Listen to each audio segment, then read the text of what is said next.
به نام خدا، با سلام و عرض ادب. بچه این جلسه میخوایم بریم و نمودار برش و خمش این قاب رو بکشیم. خب این موضوع ما تو استاتیک تو امتحانا خیلی میبینیم و توی تحلیل سازه شما اصل کار اینه که بتونی نمودار برش و خمش رو بکشی. اگر نمودار برش و خمش رو نتونی درست بکشی اصلا وارد سوال نمیتونی بشی. من خودم خیلی دوست دارم ویدیو تحلیل سازه بذارم اما واقعیت وقتشو ندارم. خب آقا اولین کاری که ما بخوایم بیایم و این سوالو حل کنیم و نمودار برش خمش رو بکشیم چیه؟ اینه که بریم نیروی تکیه‌گاهی به دست بیاریم.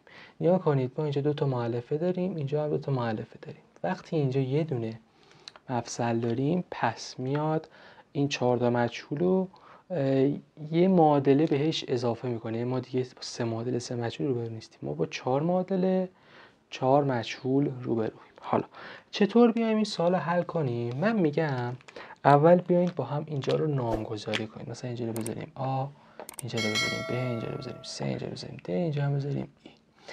الان اگر ما بیایم و خب نیروی تکیه‌گاهی مثلا اینو این شکلی، اینو این شکلی، اینو این شکلی و اینو این شکلی بذاریم، یعنی به این سمت بیایم حول ای لنگر بگیریم، بریم سیگما ای میشه 0.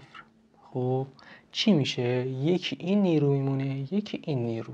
خب چی میشه اون وقت؟ من میدونید چون دیگه این دیگه عملا حل یک سوال یک مقدار سطح بالای استاتیک و حل سوال کاملا بیسیک و پیش نیاز همه موضوعات تحلیل سازه است و سعی میکنم دیگه خیلی توضیح ندم. نگاه کن آقا، این پی رو میبینی؟ این پی داره به صورت ساعتگرد بازوی دو ال، یعنی پی در ال پی ال. خب اینی کی میشه چی؟ آی ایگرگ در چه بازویی؟ در دو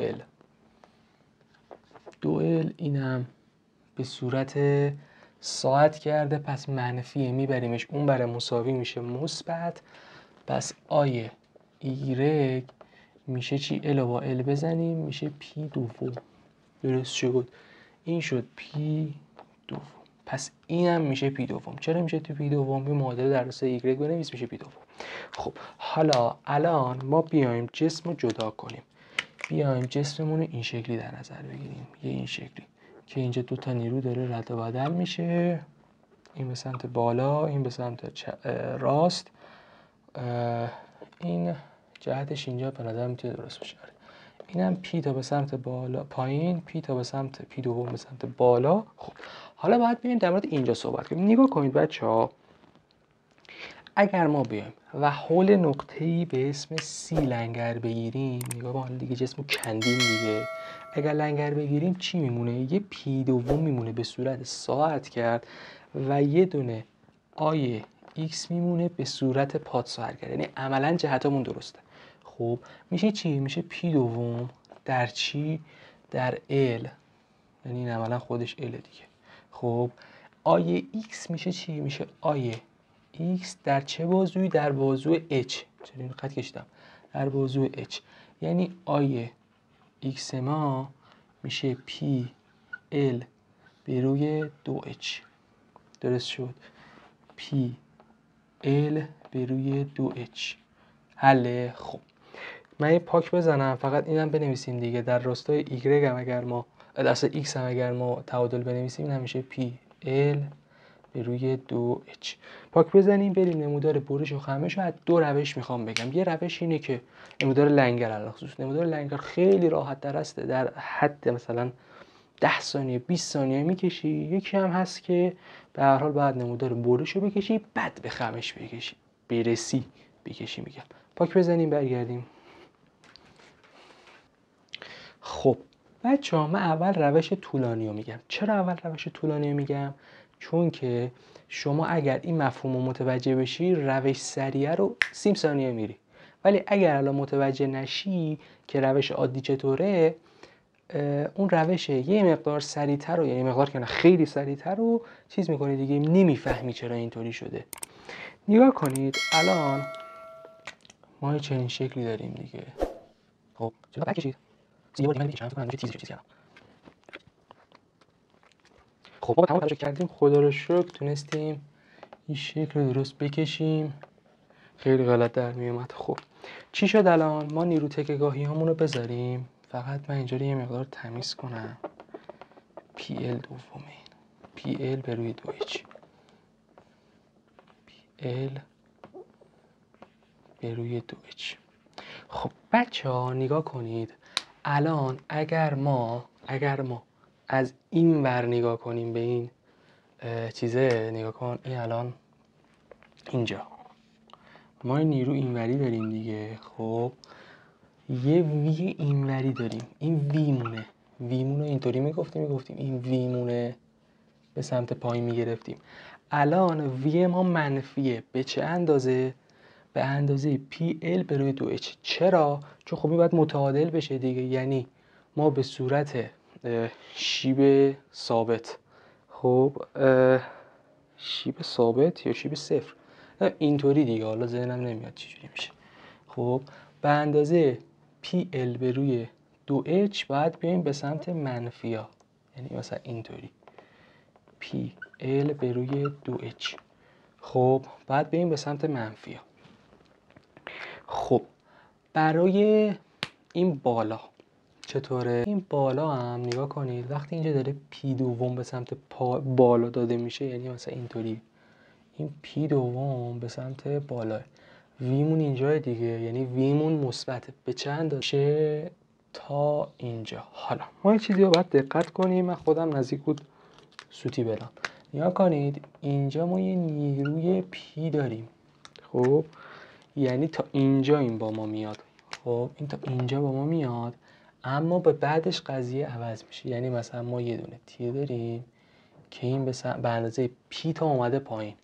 خب پس ویمون هم باید بشه به اندازه این پی دوم بودش، این به اندازه منفی پی دوم میاد توی منفی ها، این منفی این مثبت. درست شد؟ حالا بریم سر وقت اینکی چیز بیلک. نگاه کنید الان از این ور بهش نگاه کنیم، نگاه از تو بهش نگاه کنیم، خب چطوری میشه از تو؟ یعنی الان میتونیم اینو اینوری نگاه کنیم، از تو بهش نگاه کنیم، میتونیم از بیرون بهش نگاه کنیم. یعنی از بیرون چی میشه؟ از بیرون بیایم اینجا نگاه کنیم بهش، از بیرون بگیم آقا این اینطوریه، به اندازه PL به روی 2H هم داره بهش نیرو وارد میشه، پس وی ما اینوریه، وی ما مثبته. نگاه کن من دارم اینوری نگاش میکنم، پس اینوری میشه به صورت مثبت. درست شد؟ الان دیدم عوض کردم دیگه، قبلی رو از تو گرفتیم، از تو نگاه کردیم، الان داریم از بیرون نگاه میکنیم که اون شکلی هم متوجه شده باش. تو هم همین میشد دیگه، تو هم فقط ویش عوض میشد دیگه.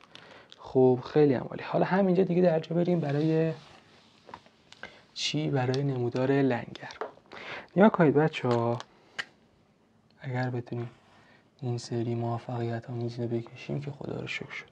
حالا الان وقتی این حالتیه نمودار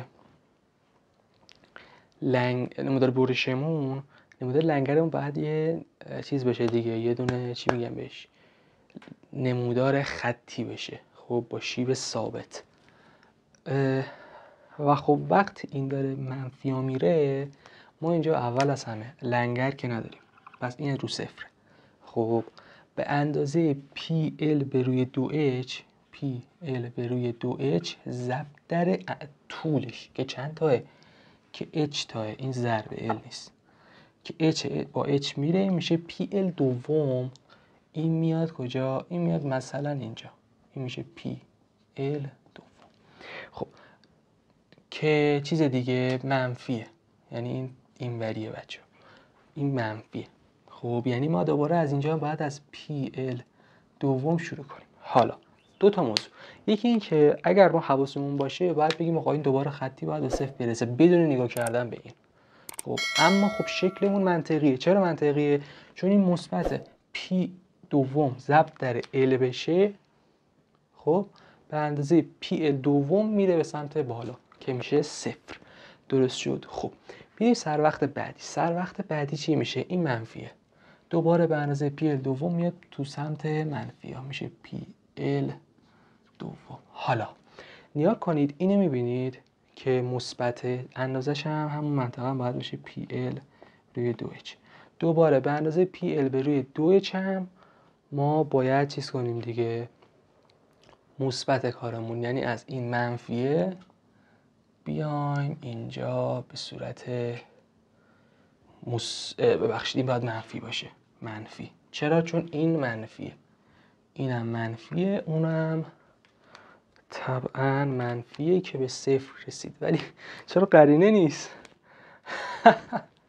این باید تا این آخر باشه. حالا دیگه اشتباهات لوپی شما لطفا ببخشید دیگه. وقتی تایم ویدیو میخواد محدود بشه ما هم دیگه باید یه مقدار سوتی موتی بدیم دیگه. سوتی موتی لوپیه دیگه، زیاد سخت نگیرید. آره خلاصه خیلی دوست داشتم ویدیو تحلیل سازه بگیرم، یعنی تحلیل سازه میتونم بگم واقعا تا الان که جذاب ترین درسایی که من تو دانشگاه داشتم. اینقدر با این درس حال کردم، کیف کردم، لذت بردم. از سوالاش که حل میکنی اصلا آخرش میگی آه این شد، حل شد، خیلی حال داد.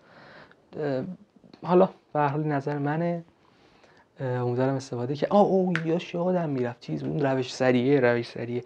نگاه کنید بچه‌ها،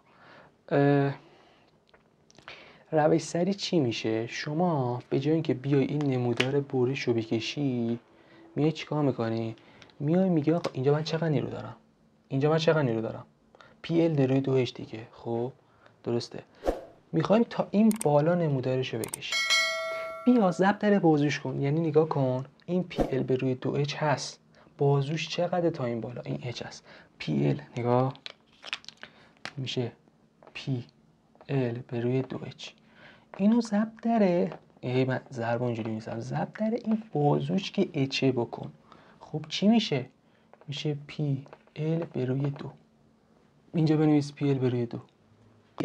دوباره حالا یا سی صحبت کنیم. این پی دوم هست، باید ضرب چی میشه بود این نقطه به اسم سی؟ بعد بازوش از ال دوم دیگه دوباره بنویس پی در ال، این همین در ال دوم دیگه دوباره شد همون نقطه‌ای که بعد نظر بود میره به صفر. درست شد. حالا اونم همینطور دیگه، دقیقاً اونم همینطور که دیگه بتونیم قضیه رو درست در بیاریم دیگه. خب پس روش عادی رو گفتم، روش سریع هم گفتم. آره خلاصه داشتم داستان میگفتم یادم افتاد این یه چیزیش مونده.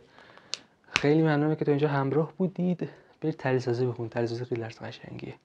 آره خلاصه امیدوارم موفق باشید. لطفاً ویدیو لایک کنید، کانالم سابسکرایب کنید. اگر یه نفرم تا آخر این ویدیو اومده باشه برای من کافیه.